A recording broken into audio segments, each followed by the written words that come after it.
Ya. Jadi kalau gini, Anda kalau bekerja, saya, Anda, kita bekerja, kan dapat gaji ya? Gaji. Ya, itu bahasa Arabnya gaji. Sekarang ada yang menyebut ratib. Ratib. Pokoknya disebut ujrah.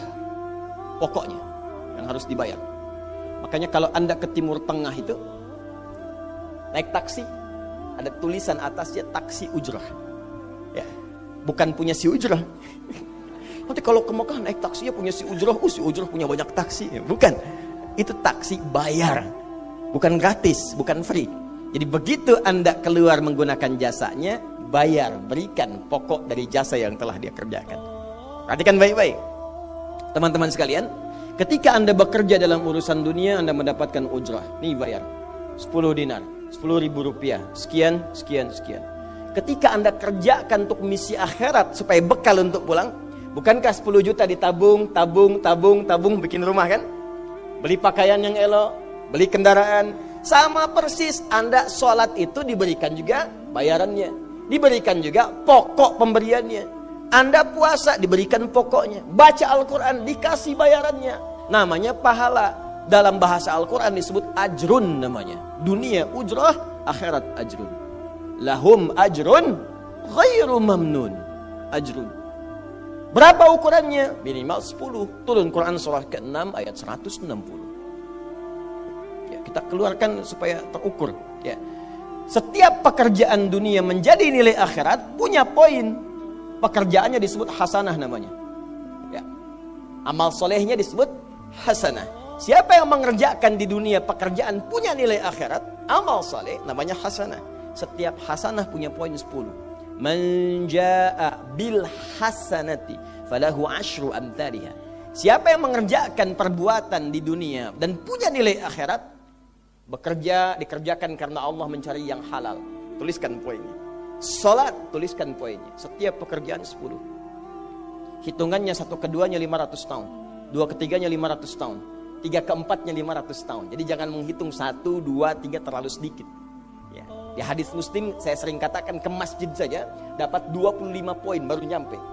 Jarak 1 kedua 500 tahun. Jadi kalau ada yang tidak sholat dalam sehari, 1 kali sholat kehilangan 10 pahala kali 500 tahun.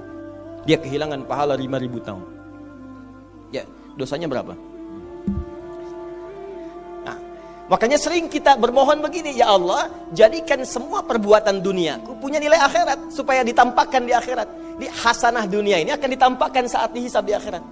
Makanya sering kita katakan, ya Al-Baqarah ayat 201, wa minhum may yaqulu rabbana atina fid dunya. Ya Allah, jadikan semua kegiatan duniaku hasanah. Namaku sudah hasanah ya Allah. Perbuatanku belum tentu. Ya sudah suami namanya Hasan, ya istri Hasanah, anaknya Husna, ya kan? Yang laki-laki Husain, tuh. Semua kumpul, tapi kalau pekerjaannya tidak demikian menjadi amal soleh, nggak terkumpul ini.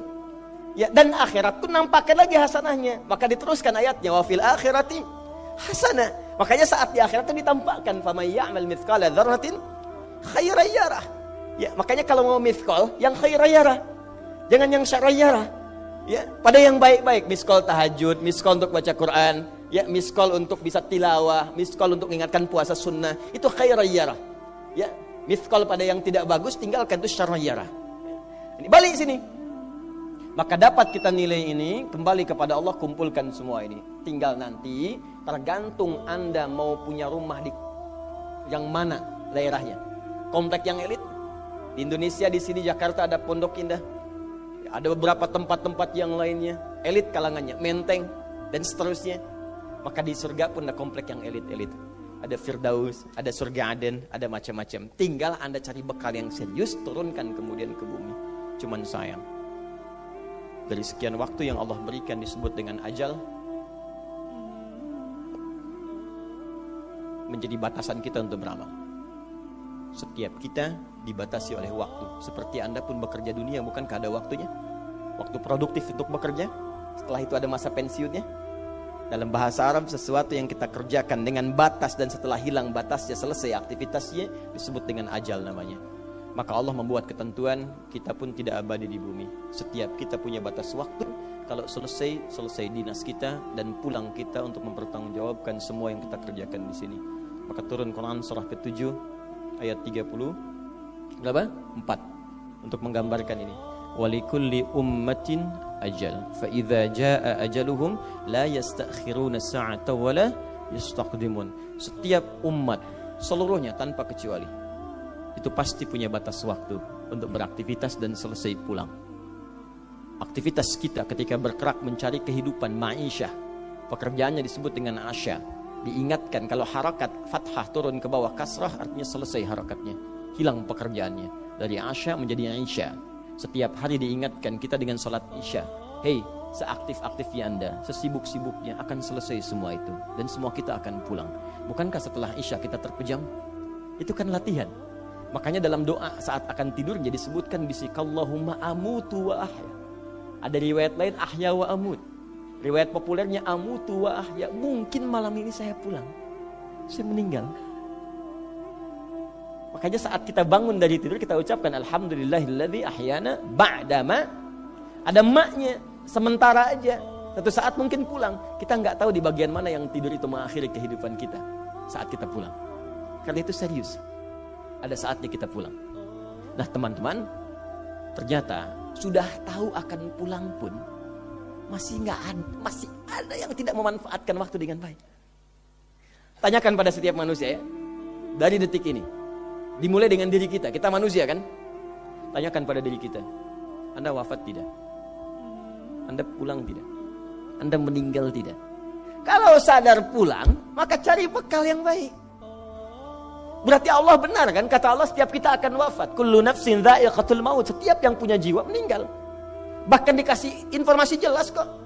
Yang bawa maut disebutkan namanya malakul maut. Quran surah 32 ayat ke-11. Qul yatawaffakum malakul mautil ladzi wukkila bikum. Disebutkan. Bayangkan ya, kurang jelas apa lagi? Disebutkan punya waktu namanya ajal, akan wafat disebutkan, yang bawa wafat kematiannya disebutkan malaikatnya. Cara wafatnya disebutkan, Quran surah 89 ayat 27 sampai 30. Ya ayyatuhan nafsul mutmainnah, itu yang tenang, yang dahsyat dipukulin malaikat juga ada. Ya, Quran surah 8 ayat 50 itu ada sambil dipukulin malaikat. Ya. Maaf teman-teman sekalian, ini sudah jelas semuanya. Jadi aneh manusia itu.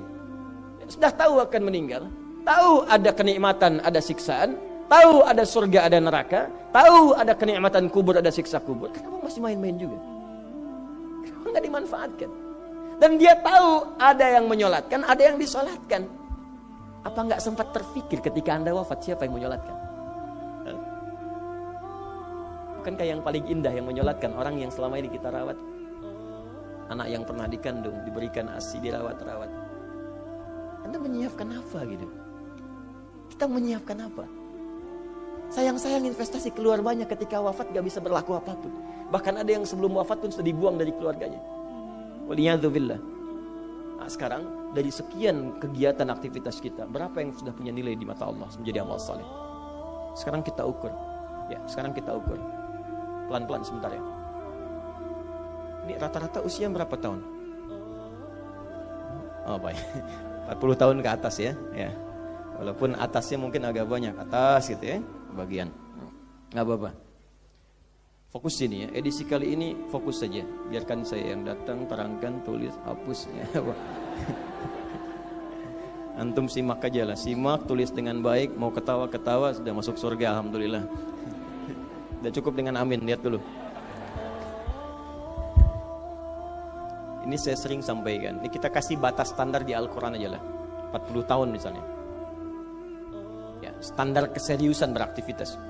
Ya, lihat sini. Konon dalam sebuah penelitian sederhana, manusia itu kalau dihitung-hitung aktivitasnya setengah dari usianya, itu umumnya walau tidak semuanya teralokasikan untuk tidur. Beristirahat, tidur.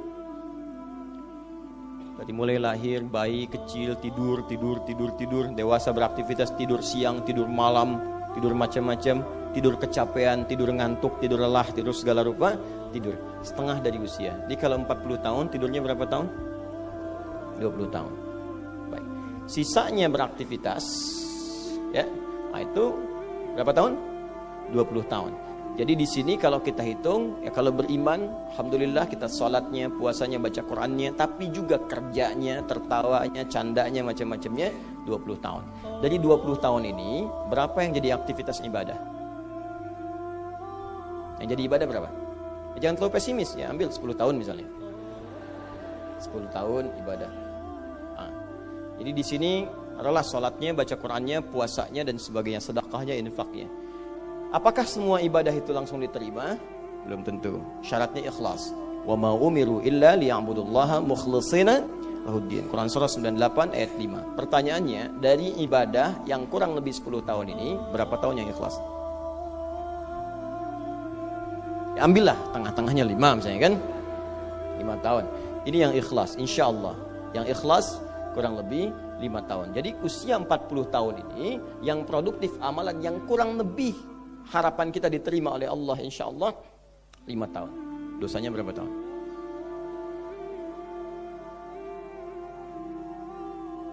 Dan masih bisa tertawa. Dan masih mengharap surga. Masih ingin ke surga Firdaus. Masih ingin mendapatkan segala hal yang istimewa. Sementara kita sadar, gini caranya begini. Coba ucapkan dengan kalimat yang lantang bahwa Anda tak punya dosa. Kalau tak mampu, berarti punya dosa. Ucapkan Anda sudah siap ke surga. Kalau tak mampu, amalnya masih kurang. Jadi kalau sudah merasa amal masih kurang, dosa banyak, terus masih main-main juga. Sudah tahu usia sudah di atas ini, ada yang 50, 60 tahu, waktunya sedikit. Yang kemarin-kemarin banyak yang sia-sia. Jadi kalau yang kemarin-kemarin kurang, masa sisanya masih dikurangi juga? Anda 40 tahun, 50 tahun, 60 tahun. Sekarang anak 4, 5 tahun, bahkan matanya buta, ada laki-laki, ada perempuan, sudah jadi penghafal Quran. 5 tahun hafal Quran. Belum baligh. Dan berharap punya bekal di hadapan Allah. Kemarin sahabat saya, Syekh Ali Jabir, ya, datang ke Bekasi. Cerita tentang Kaila, anak 5 tahun, mata buta. Murajaah hafalan Quran sehari 5-7 juz. Dikatakan oleh beliau, Kaila, apa enggak capek terlalu banyak? Kamu kan punya uzur di hadapan Allah. Allah Maha memahami keadaan kamu. Apa enggak lelah? Saya malu justru kepada Allah kalau kurang daripada itu. Anak 5 tahun mengulang hafalan Quran setiap hari 5-7 juz, dan malu kalau kurang di bawah itu sebagai bekal untuk menghadap Allah. Anda diberikan kesempatan sampai lebih daripada 50 tahun, lebih daripada 40 tahun, lebih daripada 20 tahun. Dan sampai kesempatan itu, sampai hari ini pun untuk baca pun belum punya waktu. Dan Anda mengharap surga, Anda siapa?